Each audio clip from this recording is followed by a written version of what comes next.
Menteri Investasi Bahlil Lahadalia mencabut ribuan izin tambang lalu menghidupkannya kembali.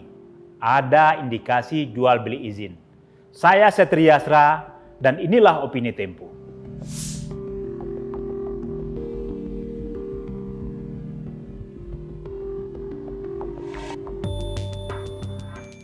Ambisi Presiden Joko Widodo menggenjot investasi dengan mengobrol izin pertambangan makin hari makin terasa punya motif lain, yaitu membuka kesempatan bagi praktik korupsi melalui para pelaksana tugas.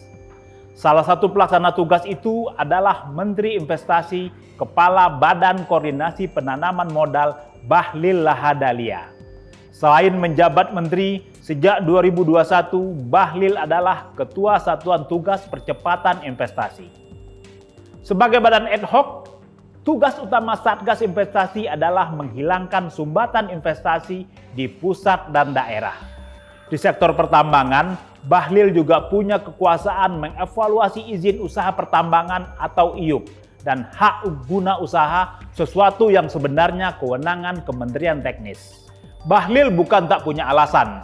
Jokowi membekalinya dengan Peraturan Presiden Nomor 70 Tahun 2023 tentang pengalokasian lahan bagi penataan investasi.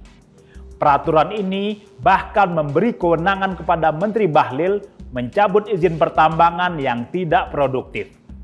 Berbekal peraturan itu, Bahlil mengumpulkan data izin tambang yang tidak beroperasi sepanjang 2021 hingga 2023. Kewenangannya makin kuat karena ia juga Ketua Satuan Tugas Penataan Lahan dan Penataan Investasi.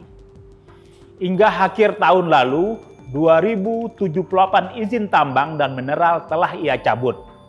Bahlil mengabaikan protes pengusaha yang menyebut pandemi COVID-19 sebagai alasan tak menjalankan izin usaha pertambangan. Heroik? Tentu tidak. Investigasi Tempo menemukan Bahlil tebang pilih dalam membatalkan atau mencabut izin usaha tambang.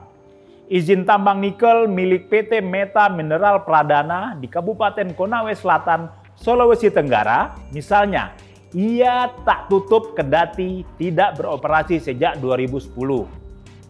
Pada saat yang sama, puluhan izin untuk wilayah konsesi yang berdekatan dengan konsesi Meta Mineral ia cabut.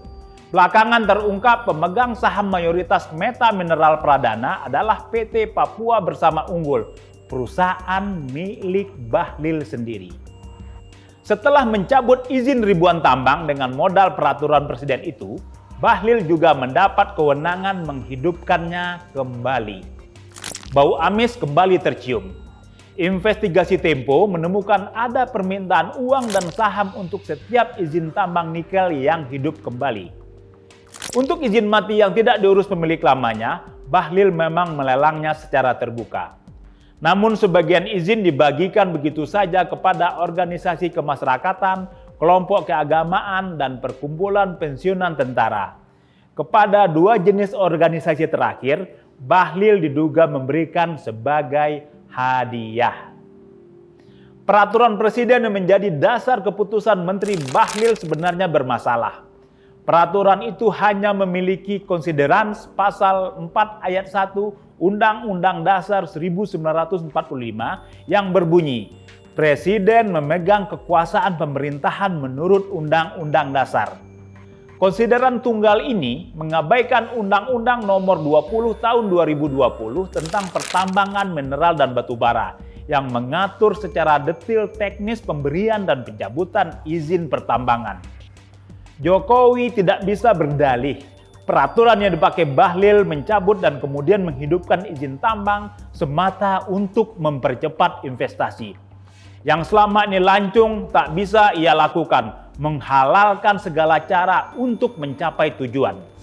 Apalagi jika kita mengaitkan hubungan Jokowi dengan Bahlil selama ini. Relasi patron-klien yang bukan sekedar urusan manajemen pemerintahan, juga ihwal politik dan kekuasaan. Harap diingat, Bahlil adalah menteri yang menggaungkan usulan jabatan Jokowi 3 periode dan perpanjangan masa jabatan presiden serta menjadi motor pemenangan pasangan Prabowo Subianto, Gibran Rakabuming Raka, anak sulung Jokowi. Korupsi lewat penunjukan pejabat dan penerbitan regulasi pendukung menjadi praktik lazim dalam state capture corruption, istilah yang populer pada pertengahan tahun 1970-an. Berbeda dengan suap biasa, korupsi semacam ini dilegalisasi lewat peraturan. Kejahatan sistematis ini makin durjana karena dilakukan bersamaan dengan rencana melanggengkan kekuasaan Jokowi. Para aktornya pun itu-itu saja. Di era Jokowi, korupsi bisa berjubah investasi. Simak opini dan liputan selengkapnya hanya di majalah.tempo.co.